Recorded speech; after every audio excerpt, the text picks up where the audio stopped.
move on. We have another viewer-submitted question. This one comes from a guy named BioPhoenix.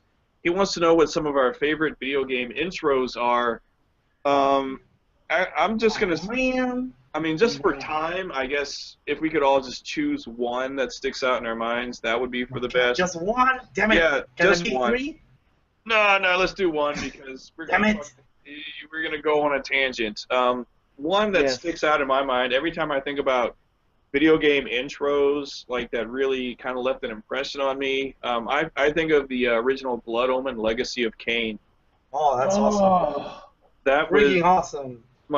really like my first experience with 3D graphics, and I don't know if I had played a PlayStation before that. My friend, his older brother, got a PlayStation, and two games he got were Symphony of the Night and Legacy of Kain. And when me and my friend got a chance to sit down and play Legacy of Kain, that opening intro where it has that that bit of dialogue, that text that comes up, and it's like the whole world must be bathed in blood, and then it's like yes.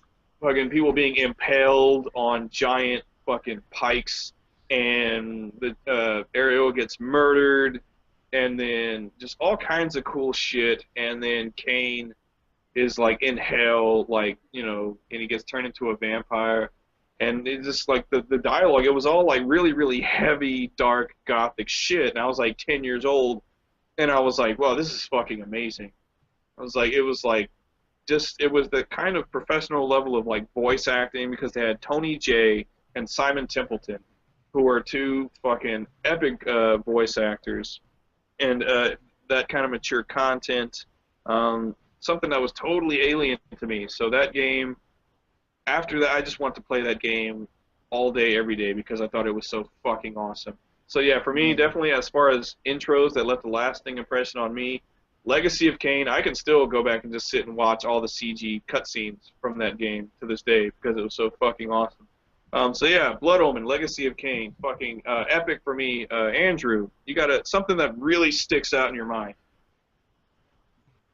Other people have addressed it before, but like the first thing I thought of, I mean, maybe because we were talking about Castlevania, but Castlevania 4 has like the creepiest, most badass intro ever. It just shows a tombstone, and slowly all this like fog like starts like rolling in, and then lightning hits the tombstone and it busts open, and like as a kid, and still like I can feel it now. I'm getting like goosebumps, like because dude, you don't know how psyched you were already, and then when you get something so badass like right in front of you, you're like, oh my god, like you're just ready to bust.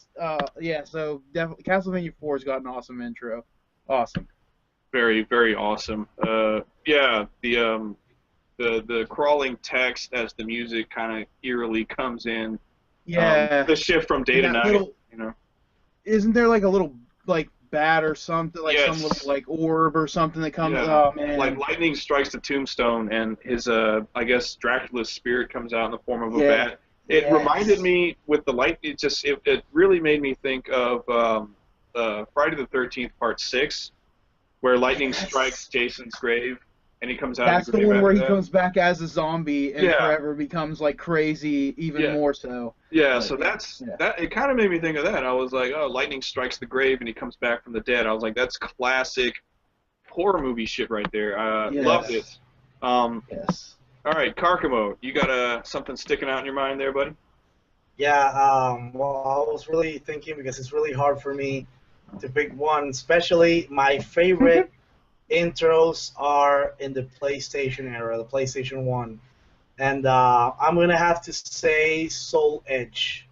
That's Soul Blade. And, like, really, I just think of that intro. I still listen to that theme while I train. I get pumped up.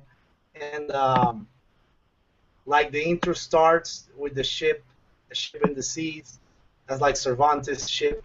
And you hear this voice like telling the story with this epic, voice, and then the song starts, like in crescendo, and and you get really pumped up, and you see like action scenes and like I know the CG is not the best, but still like you know what you're getting into when you just watch that intro, and I think that's what intros should be. You get a feeling of the game and everything just by looking at that intro, and really, I just love it, and I just remember the intro, and I really want to play the game. I played that game thanks to the Chinitos. I played Soul Edge, not Soul Blade. Shout out to the Chinitos. Shout out to Yeah. the Chinitos community in Panama. I played Soul Edge. That's the Japanese version of Soul Blade, and now known as Soul Calibur.